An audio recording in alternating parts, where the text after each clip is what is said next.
1년차 때 연봉이 한 6천만 원 정도. 전 세계 VR, AR 시장이 약 95조억 정도.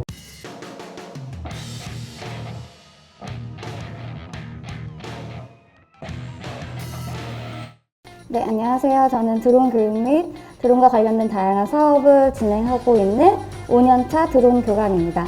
네, 안녕하세요. 저는 VR 가상현실, AR 증강현실 회사에서 1년차 콘텐츠 마케터로 일하고 있습니다. 드론에 대한 국가 자격증을 취득하는 그런 과정들이 있습니다. 드론 교관은 그런 국가 자격증을 취득하려는 교육생들에게 교육을 제공하는 업무를 진행하고 있고요. 그 외에는 촬영이라든지 강제라든지 다양한 교육 분야의 강의라든지 그런 것들을 함께 진행하고 있습니다. 인체 해부학이라든지 심리치료라든지 실제 교육이 어려운 그런 분야에도 가상현실을 통해서 더 효과적인 교육을 아니면 교사분들이 가르칠 수 있도록 가상현실 교육 프로그램을 계약하고 또 유통하는 그런 일들을 하고 있습니다. 개인적으로는 커피숍을 운영하기도 했었고 또 직장 생활을 하기도 했었는데요. 좀 더 전문적으로 나의 기술을 가지고 할 수 있는 일을 하고 싶다라는 생각을 좀 하게 됐습니다. 그때 많이 나왔던 게 빅데이터, AR, VR, 드론 이런 내용들이었는데 그 중에서 이제 드론이 저의 어떤 그런 성향들과 제일 잘 맞을 것 같아서 드론을 선택해서 지금까지 이렇게 하고 있습니다. 무역 쪽에서 일하고 있었는데 물품을 만들고 이런 부분보다는 그냥 소프트웨어 기반의 기술 공부를 좀 하고 싶었어요. 그래서 AR, VR을 공부를 해야겠다라는 생각이 있었는데 마침 이제 이 직무에 대한 공고가 올라와갖고 이제 입사하면서 실제 AR과 VR에 대해서 공부를 하고 있는 중입니다.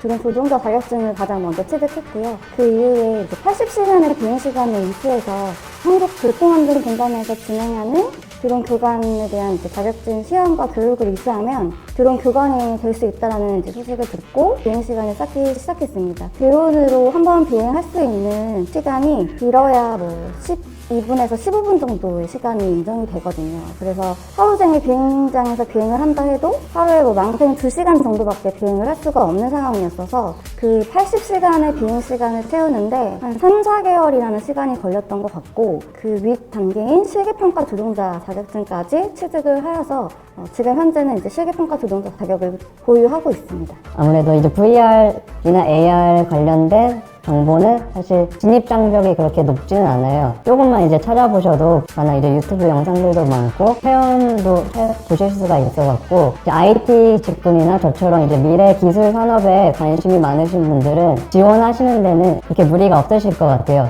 직무에 따라서 다르겠지만 저같이 이제 마케터라든지 사무 업무를 하시는 분들한테는 간단한 이제 기본적인 VR 지식만 있으셔도 충분히 접근하실 수가 있으실 것 같아요.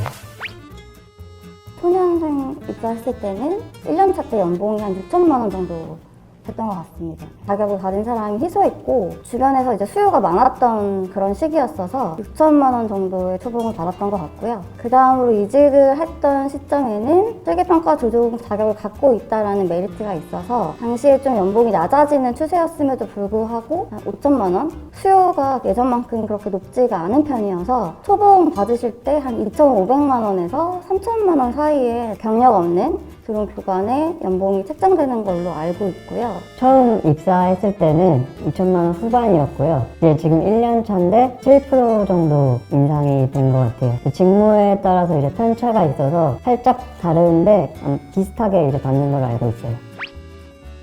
신입의 연봉 치고는 굉장히 많은 연봉을 받은 편이었어서 여유 있게 저축을 할 수 있었던 것 같고요. 부수적으로 특강이 들어오거나 외부 출강이 잡히면 연봉 외에 이제 수입이 생기는 편이었어서 그런 부분들을 또 따로 저축할 수 있었던 게 굉장히 좋았던 것 같아요. 그래서 그런 시드머니를 마련한 다음에 2번 정도에 걸쳐서 부동산 쪽으로 투자를 했습니다. 아무래도 저는 아직 사회 초년생이다 보니까 주택 청약을 하고 있고 따로 적금은 안 들고 있고 그냥 기본적인 생활 외에는 소비를 많이 하지 않고 그렇다 보니까 좀 추가적으로 시드머니를 만드는데 퇴근 후나 아니면 주말을 활용해서 수익 창출을 위해서 다양한 일들을 하면서 집중을 하려고 해요. 드론이 매스컴에서 안 나오는 경우가 없을 정도로 너무 많이 입에 오르락내리락 하고 있는데 조금은 거품이 들어간 그런 내용들이 뭐냐면 드론만 하면 대박이 난다.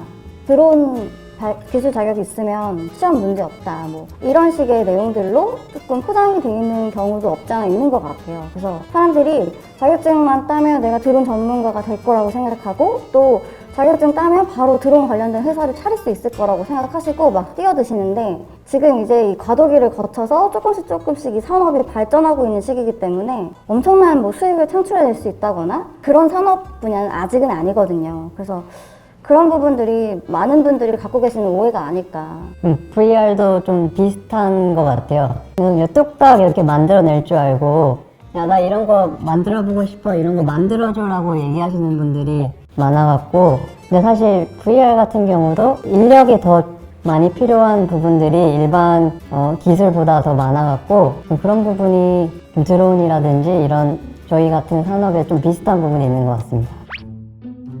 드론만 하면 대박이 날 거다라는 관점은 참 섣부른 사실 판단이지만 드론 기술을 제대로 하나 가지고 있으면 앞으로 살아가는데 먹고 살 걱정은 없지 않을까. 많은 부분이 드론이 다양한 역할을 할 수 있을 거라고 저는 바라보고 있기 때문에 굶어 죽지는 않을 거다라는 생각을 개인적으로는 하고 있습니다. 2025년 정도가 되면은 전 세계 VR, AR 시장이 약 95조억 정도 된다고 해요. 현재 PC 시장이랑 맞먹는 수준이어갖고 굉장히 큰 산업으로 이제 저는 바라보고 있습니다. 지금 저는 이런 드론을 운영하는 단계에 이제 그쳐 있지만 자체적으로 이제 기술 개발을 좀 해보고 싶은 게 제 욕심이에요. 그래서 이런 미래 사회에 작게나마 일조할 수 있다면 좋지 않을까라는 나름의 그런 사명감을 가지고 일을 하고 있습니다. 스마트폰이라든지 그런 모바일 디바이스로 전환되는 흐름이 있었던 것처럼 조만간 이제 VR 기기의 대중화가 올 것 같아요. 미리 그 자리에 선점을 해서 많은 분들이 이 VR을 활용하고 잘 사용하실 수 있도록 그런 도와주는 역할을 하고 싶습니다.